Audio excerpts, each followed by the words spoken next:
సునీల్ గారు సంతోషపడిపోతున్నారు. సుమా, నేను రావడంతోనే నీకు పెయిన్ స్టార్ట్ అయినాయి, నీకు బాబు పుడతాడు, వాడిని నేనే ఎత్తుకుంటాను అని చెప్పన్నారు. హాస్పిటల్కి తీసుకెళ్లారు. డాక్టర్ని చూశారు, చెక్ చేసి చూశారు, ఏమీ తెలియట్లేదండి, బయట స్కానింగ్ తీసుకురండి అన్నారు. స్కానింగ్ తీసే వ్యక్తిని అడిగాం, ఏం జరిగిందంటే లోపల బేబీ కదలికలు లేవు అని అన్నారే కానీ రిపోర్ట్స్ ఇచ్చారు. సునీల్ గారు ఒక్కసారిగా డల్గా అయిపోయారు. ఏంటనంటే బేబీ కదలికలు లేవండి సుమా, ప్రార్థన చేసుకుని నీకేం తెలియట్లేదా అన్నారు. నాకు కదులుతున్నట్టుగానే ఉందండి అని అన్నాను. రిపోర్ట్ తీసుకుని డాక్టర్ దగ్గరికి వెళ్ళేసరికి ఆవిడ చూసారు, మళ్ళీ చెక్ చేసి లేదండి, లోపల బేబీ చచ్చిపోయింది. అయితే చచ్చిపోయి లోపల బేబీ తల్లి కడుపుకి క్రాస్గా అడ్డంగా తిరిగిపోయింది. ఈ అమ్మాయికి పెద్ద ఆపరేషన్ చేసి లోపల ఉన్న పిండాన్ని బయటికి తీయాలి అని చెప్పారు. నన్ను ఒక బెడ్ మీద పడుకోబెట్టారు. సునీల్ గారు కళ్ళంట నీళ్లు కారుస్తున్నారు. కానీ నేను ఆయన ముఖం చూడలేకపోతున్నాను. ప్రభువుని తలంచుకుంటున్నాను. దేవుడు అంటున్నాడు, నా యోబుని చూసావా, 10 మంది పిల్లలు చనిపోయినా ఎక్కడ నన్ను విడిచిపెట్టలేదంటే కరెక్ట్గా మొత్తం ఇంజక్షన్ ఇవ్వడానికి వస్తున్నారు. అదే టైంలో దేవుణ్ణి అడిగాను, నాకేం జరిగినా పర్లేదు కానీ ప్రభా, నీ పని చేసే కుమార్తెగా నన్ను నిలబెట్టుకోండి. బెడ్లు ఉంటేనే నువ్వు కాదు, బిడ్డలు లేకపోయినా నాకు నువ్వు కావాలని చెప్పి డెలివరీ రూమ్లోకి నన్ను తీసుకెళ్లారు. పెద్ద ఆపరేషన్ చేశారు. 4 కేజీలు బాబు పుట్టాడు, చనిపోయాడు. వాడిని తీసుకుని బేషనీలో పడుకోబెట్టి వాళ్ళు చూస్తున్నారు ఎలా చనిపోయారని. తల్లి పేగు గొంతుకి ఇక్కడ హార్ట్కి ముడేసుకోవడం వల్ల ఊపిరాడక చనిపోయాడని చెప్పారు. బిడ్డ చనిపోయాడు. కానీ సునీల్ గారికి ఇచ్చారు. నేను ఆ బిడ్డను కూడా చూడలేదు. ఇలా అయిపోయింది. 9 రోజులు నేను హాస్పిటల్లో ఉంటే ఇంటికి వెళ్తున్నా అన్న టైంలో నా తల్లికి మానసిక ఒత్తిడిలోకి వెళ్ళిపోయింది. అమ్మ గురించి డాక్టర్లు చెప్పిన విషయం, మీ అమ్మగారికి సడన్గా ఏదన్నా చెప్తే ఫ్యూచర్లో మీ అమ్మ పిచ్చిదైపోద్ది అని చెప్పారు. ఒకటి తర్వాత ఒకటి నా మీదకి వస్తూనే ఉన్నాయి. కానీ ప్రభు ఎక్కడా నన్ను విడిచిపెట్టట్లేదు. ప్రభు ప్రణాళిక వేరుగా ఉంది. ఆ టైంలో నేను ఇంటికి వచ్చేసాను. 3 నెలలు గడిచిపోయినాయి. తిరిగి మళ్ళీ అడవులకి వెళ్ళిపోయాను పరిచర్య కోసం. సునీల్ గారు నన్ను పట్టుకొని గట్టిగా ఏడ్చారు. మనకి పిల్లలొద్దు, ఎవరొద్దు సుమ, ఇక్కడే ఉండిపోయి మన సంఘ బిడ్డలే మన పిల్లలు అని చెప్పి ఆయన అలా ఉండిపోయారు. ఆ టైంలో అట్లా ఉంటున్న టైంలో సునీల్ గారు నాతో అన్నారు, సుమ మనం మీటింగ్స్ వస్తున్నాయి, సభలు పెట్టాలంటే తప్పకుండా అని చెప్పాను. మాకు కరెంటు పోతే కరెంటు సరిగ్గా రాదండి. మా సంఘంలో ఇద్దరు అక్కలు నర్సులు. అయితే అక్కడ సౌకర్యాలు ఉండవు కదండి. కరెంటు కూడా 1 పేస్ కదా, కరెంటు లైన్ 1 పేస్ అంటారు చూసారా, ఒక్క తీగ మీదే. అదే ఊరందరికీ రావాలి. నైట్ అయితే అసలు లైట్లు కూడా సరిగ్గా వెళ్ళవు. అయితే మా సంఘంలో ఇద్దరు అక్కలు 2,50,000 పెట్టి 40 kV జనరేటర్ దేవుని సంఘానికి వాళ్ళు కొనిచ్చారండి. చప్పట్లు కొట్టేసామని 2 లక్షలు ఇవ్వాలంటే అది పెద్ద గుండె ఉండాలి. అది 10 రూపాయలు వేయడానికే మనం కింద మీద పడిపోతామంట. లక్షలతో ప్రభు పని చేయడానికి వాళ్ళు ఎంత గుండె తెచ్చుకొని ఎదురుకొచ్చారో చూడండి. అందుకే ఆయన అన్నాడు, మొదట నా పని చేయి, తర్వాత నీ పని నేను చేస్తానన్నాడు. వాళ్ళ జీవితంలో చాలా అద్భుతాలు అనుభవించారు. 9 మంది ఏఎన్ఎంలకి ఆవిడ హెడ్ అయిపోయింది. ఆవిడ ఇంకొక అక్కకి గవర్నమెంట్ నర్స్ అయింది. ఆవిడ దేవుడు ఇంకా బలంగా వాడుకున్నాడు. ఆత్మీయంగా దేవుడు అన్ని విషయాలు బలపరిచారు. జనరేటర్ ఇచ్చారు. జనరేటర్ ఒక చోట పెట్టాం. అక్టోబర్ మీటింగ్స్ వస్తున్నాయి. లోపలికి వాటర్ వెళ్ళిపోయి జనరేటర్ కాలిపోయింది, పని చేయట్లేదు. అది బాగు చేయించి తీసుకురావాలి. సునీల్ గారు అన్ని వెహికల్స్ నడుపుతారు. మంచి టాలెంట్ కలిగిన వ్యక్తి. పాటలు రాస్తారు, వాయిద్యం వాయించగలరు, డ్రైవింగ్ చేసుకోగలరు, సౌండ్ పెట్టగలరు. ఏదైనా ఆయన టాలెంట్ కలిగి ఉన్న వ్యక్తి. అయితే ఆయన ఏం చెప్పారంటే, అక్టోబర్ మీటింగ్స్ వస్తున్నాయి, జనరేటర్ బాగు చేయించి తీసుకొని వస్తానని చెప్పన్నాను. సరే అని చెప్పన్నాను. అది 2020 సెప్టెంబర్ 7వ తారీఖున రాత్రి. మా ఇంట్లో కరెంట్ లేదు. ఆ రోజు మేమిద్దరం క్యాండిల్ పెట్టుకొని భోజనం చేస్తున్నాం. సునీల్ గారు నాతో చాలా విషయాలు మాట్లాడుతున్నారు. సుమా, నేను లేకపోతే ఇక్కడ ఉంటావా అని అడుగుతున్నారు. ఆ టైంలో నేను ఏడ్చేశాను. సుమా, సంఘ బిడ్డలు ఎప్పుడు వదులుకోవద్దు, వాళ్ళకి ఏమీ తెలియదు, వాళ్ళు మంచి పిల్లలు సుమా, నువ్వు ప్రేమించాలి అని అన్నారు. తప్పకుండా అని చెప్పన్నాను. భోజనం అయిపోయింది.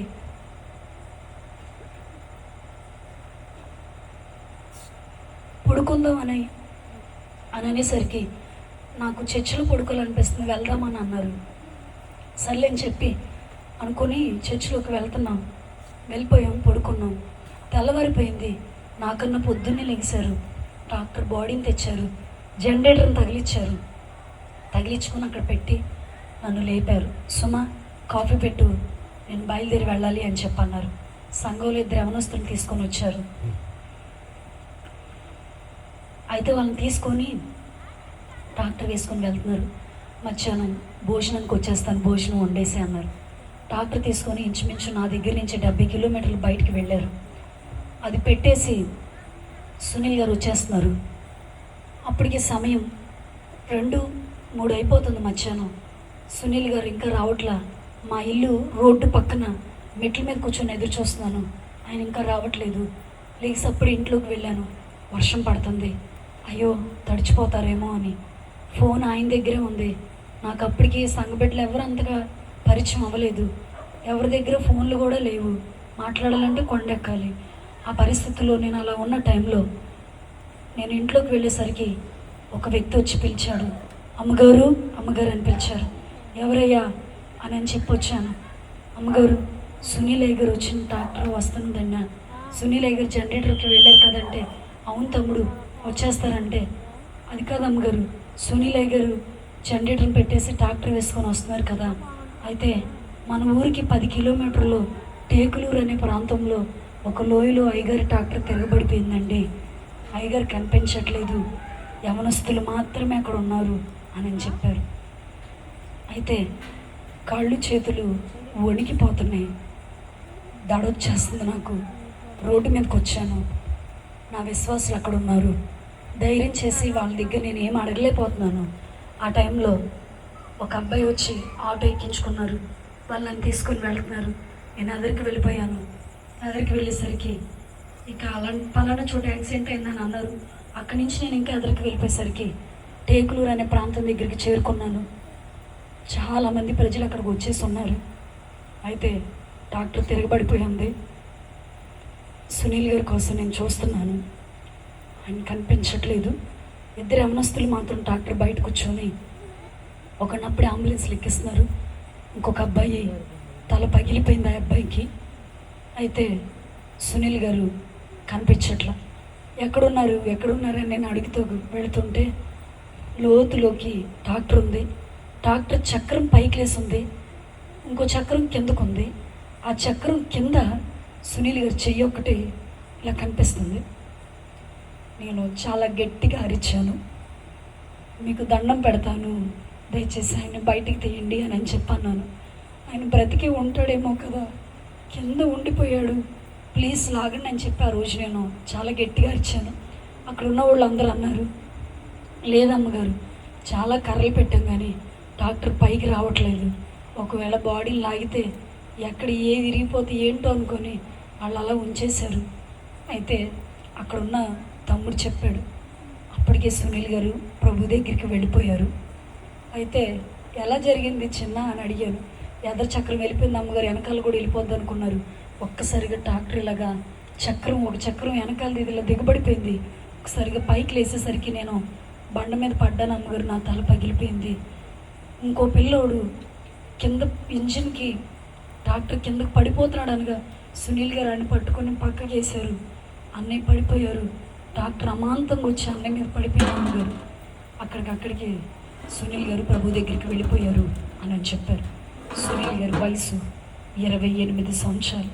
నేను ఆయనతో కాపురం చేసిన సంవత్సరాలు 5 సంవత్సరాలు.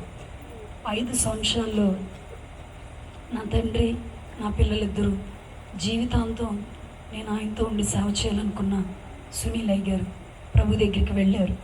ఆ వార్త తెలిసిన అమ్మ, అన్నయ్య వీళ్ళందరూ వస్తున్నారు. అమ్మకి సడన్గా ఏదన్నా చెప్తే పిచ్చిది అయిపోద్ది అన్నారు.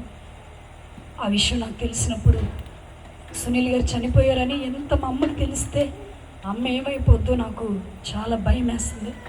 ఎందుకంటే నాకు ఇంక పెద్దోళ్ళు ఎవరు లేరు, అమ్మ ఒక్కటే నాకు ఉంది. ఆ పరిస్థితుల్లో అమ్మోళ్ళు వచ్చేసారు. మా మేనత్త కూతురు వచ్చింది. నువ్వు చెప్పినట్లే జరిగినాయి అంది అమ్మ. నేను ముందుగానే చూశాను, ఇవన్నీ జరిగిపోయే పరిస్థితులన్నీ నేను ముందుగా చూశాను.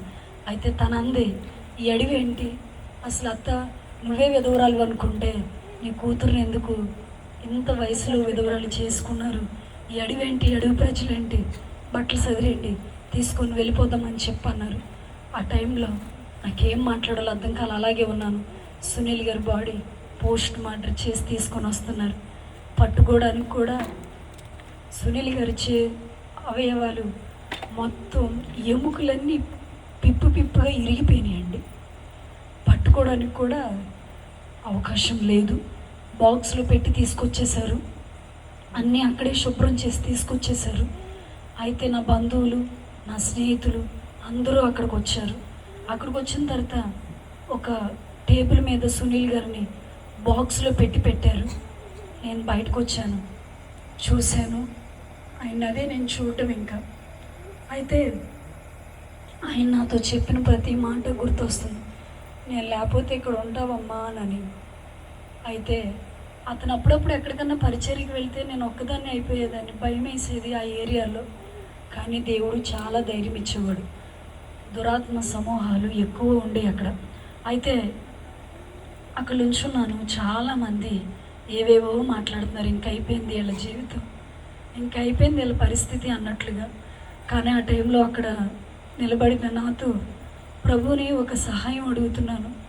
శక్తి సరిపోవట్లేదు యేసయ్యా, ఒకవేళ ఆయన మీద పడిపోతానేమో, నా గుండె కూడా ఇక్కడ అయిపోతేమో అని భయం వేస్తుంది. ఏంటో నాకు, నన్ను వదిలేసి వెళ్ళకండి, నాకు ధైర్యం కావాలి ప్లీజ్ అని అడిగాను.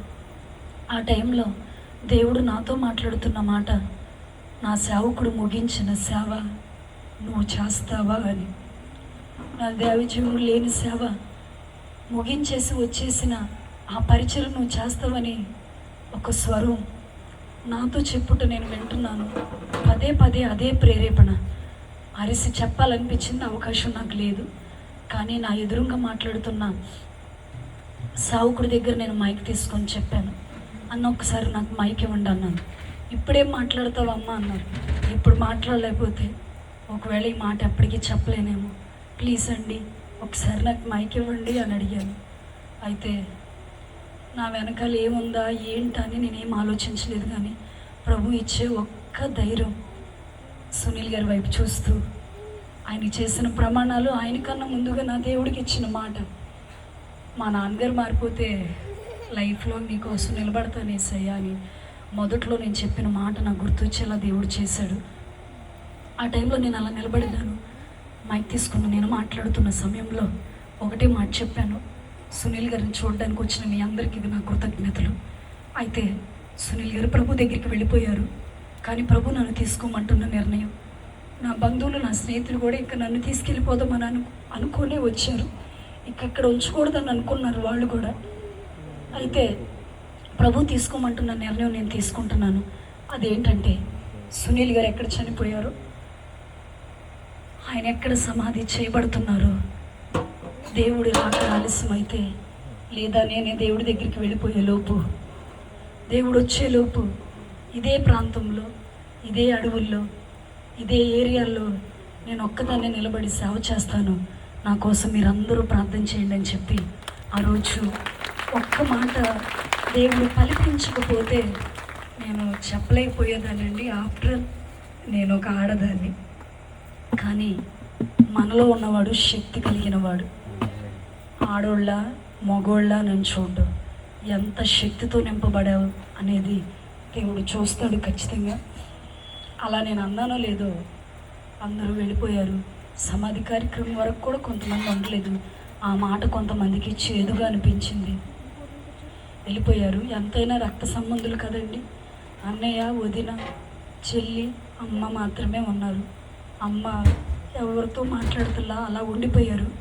ఆ టైంలో అన్నయ్య భార్య మరదల్ని ఒక మాట అడిగాను, అన్నయ్య నా శక్తి సరిపోవట్లేదు, నా బలం సరిపోవట్లేదు, ప్లీజ్ ఒక్క నెల రోజులు నాకు తోడుగా ఉంటారా? ఇక్కడ నేను ఒక్కదాన్నే ఉండలేను, ప్లీజ్ నాకు తోడుగా ఉండండి అని అడిగాను. ఆ టైంలో నా అన్నయ్య భార్య ప్రభుకి నాకు ఇచ్చిన మాట ఏంటంటే, సునీల్ గారు బతుకున్నప్పుడు మమ్మల్ని సేవ చేయమన్నారు, మేము అప్పుడు పెద్దగా వినలేదు, ఒకవేళ దేవుడు పరిస్థితులను బట్టి ఇలా తీసుకొచ్చారేమో అని చెప్పి అన్నయ్య అంటూ అన్నారు, మేము ఎక్కడికి వెళ్ళమమ్మా, నీతోనే ఉండి మేము అన్నీ వదిలేసి అక్కడ ఉన్న ఇళ్ళు స్థలాలు అవన్నీ వదిలేసి ఇదే అడవిలోకి మేము కూడా వచ్చి సేవ చేస్తామని చెప్పి నాతో పాటు ఇప్పుడు వచ్చి ఇంచుమించు 6 సంవత్సరాలు అయింది అక్కడ సేవ చేయడానికి. దేవుడు నా కుటుంబాన్ని సైతము అక్కడికి పంపించేశారు.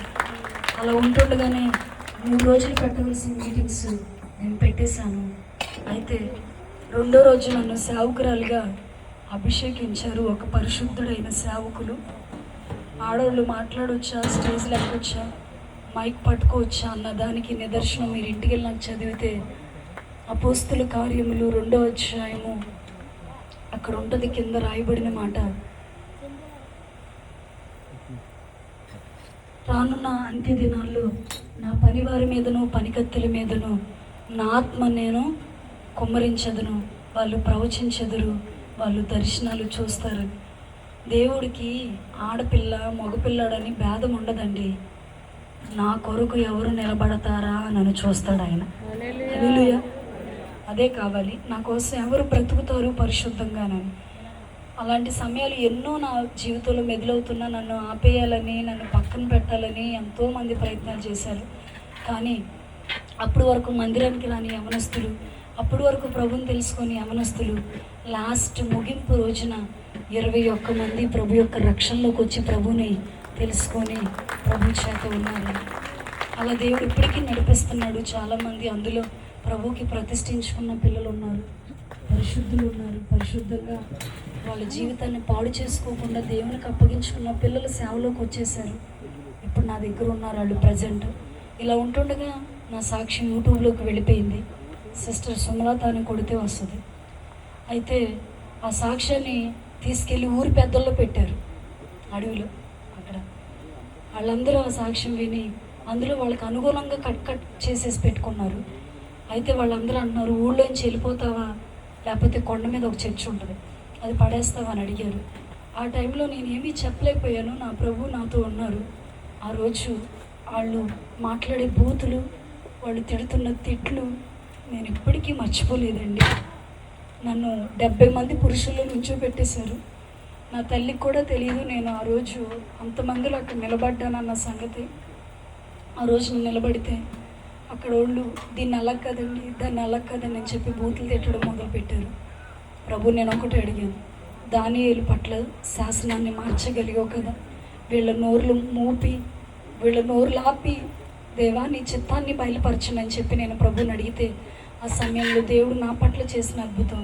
ఏ పెద్దలైతే మాట్లాడారో ఆ ఊరి పెద్ద లేచి నిలబడి, ఈ అమ్మాయికి ఏం తెలియదండి, ఇక్కడ ఉన్న వాళ్ళు చెప్తేనే ఈ అమ్మాయి చెప్పింది, ఈ అమ్మాయిని వదిలేద్దాం ఒక్కసారికి అని చెప్పి ఆ ఊరి పెద్దలు నా పక్షాలను నిలబడి తీర్పు తీర్చి ఈరోజు దేవుడు చేసిన మహా అద్భుతం ఏంటంటే ఇప్పటికీ ప్రజెంట్ నాకు ఉండడానికి చిన్న ఇల్లే ఉంది. అది కూడా సరిపోదు ఎవరైనా వచ్చితే. ఏ ఊరి పెద్దలైతే, ఏ ఊరోళ్ళు అయితే నన్ను వదిలేసి అక్కడ పంపించాలనుకున్నారో అదే ఊరి పెద్దల చేత మొన్నే రీసెంట్గా ఒక స్థలాన్ని ఇల్లు కట్టుకోవడానికి అక్కడ జరుగుతున్న ప్రార్థనలకు అన్నిటికీ సపోర్ట్గా ఊరి పెద్దలు నిలబెట్టుకొని దేవుడు బలంగా వాడుకొని నడిపిస్తున్నాడండి. అందులో ఒక వ్యక్తి నాతో చెప్పిన మాట, ప్రార్థన చేయండి అమ్మగారు, నేను కూడా త్వరలో రక్షణ పొందాలని నేను నమ్ముతున్నాను, నేను రక్షణ పొందాను అమ్మగారు అని అన్నాడు. తప్పకుండా నాన్న నేను ప్రార్థన చేస్తాను, దేవుడు మిమ్మల్ని పట్టుకుంటారని. అలా దేవుడు చాలా మార్పునిచ్చి తీసుకొస్తున్నాడు. ఇందాక నేను స్టార్టింగ్లో చెప్పాను కదా, పడిపోతాం, కానీ పడిపోయిన మనం పడిపోయినట్లుగానే ఉండక లేచి నిలబడి ప్రభు శక్తిని పొందుకొని ప్రభుతో ముందుకు వెళితే ఎన్ని పరిస్థితులు ఎన్ని సమస్యలు వచ్చినా మనం నిలబడగలం. ఇది నేను మీకు ఎడుతా చెప్పవచ్చు, లేకపోతే దుఃఖపడిపోతా అటు ఇటు తప్పిపులు పడితే చెప్పచ్చు. కానీ ఈరోజు ఎందుకో నాలో చాలా సంతోషంగా ఉంది, నా మనసు చాలా తేలిగ్గా ఉంది. ఈరోజు మీ అందరు కూడా నా 2 చేతులు దండం పెట్టి చెప్తాను, దయచేసి దేవుడైతే చాలా త్వరగా రాబోతున్నాడు. రేపేంటో ఆలోచించొద్దు, ఇప్పుడేంటో ఆలోచించండి. రక్షణ లేదా రక్షణకి తగిన మారు మనసు లేకపోతే ప్లీజ్ అమ్మ దండం పెట్టి అడుగుతాను, దేవుని దగ్గర కూర్చోండి. యవనస్తులారా, మీ యవన జీవితాన్ని తీసుకెళ్ళి ఎవరెవరి దగ్గర పెట్టొద్దు. పరిశుద్ధుడు నిన్ను రక్షించగలిగిన యేసయ్య చేతిలో పెడితే నన్ను ఏమన్నారో తెలుసా? దేనికి పనికి రాకుండా అయిపోద్ది నీ జీవితం అన్నారు నన్ను చాలామంది. గొప్ప చెప్పట్లేదు, 700 పైనే మందిరాలకి సాక్ష్యం చెప్పడానికి, సభల్లో సాక్ష్యం చెప్పడానికి, అనేక రాష్ట్రం దాటి వెళ్ళడానికి ప్రభు ఎంతో కృప చూపించారు. దానికన్నా ప్రాముఖ్యంగా ఈ మాటలు విని మనసులు మార్చుకొని నేను ఈ రోజు నుంచి నిలబడతానని తీర్మానాలు తీసుకొని ప్రభు సేవ చేసిన వాళ్ళు ఉన్నారు. ఇది నా గొప్పతనం కాదు, కానీ ఎందుకు పనికిరాని ఈ పాత్రని దేవుడు పగిలిపోయిన ఓటికొండని మళ్ళీ నిలబెట్టి వాడుకుంటున్నాడు. ఒకవేళ నువ్వు పడిపోయినా సరే నీ పాత్రను తీసుకెళ్ళి దేవుని చేతిలో పడితే ఖచ్చితంగా ఆయన నిన్ను నిలబెట్టి వాడుకుంటాడు. నీ బిడ్డలు రక్షణ పొందలేదేమో, నీ ఇంట్లో యజమానుడు రక్షణ పొందలేదేమో, వాళ్ళ చేత వీళ్ళ చేత ఇంకా కఠినమైన మాటల చేత నీ హృదయం కృంగిపోతుందేమో. ఈరోజు ఈ రాత్రి యేసయ్య పాదాల దగ్గరికి వచ్చి ప్లీజ్ ఒక్క మంచి నిర్ణయం తీసుకోండి. ఒక్క మంచి నిర్ణయం ఈరోజు నీ ఇంటి చరిత్రని, నీ జీవిత చరిత్రను మార్చబోతుంది. హల్లెలూయా. ఆ నిర్ణయం నువ్వు తీసుకుని ఇక్కడి నుంచి వెళితే ఈ రక్షణ సువార్త సభకి అదే అందం అన్నమాట, అదే ముగింపు. దయచేసి లేచి నిలబడదామా?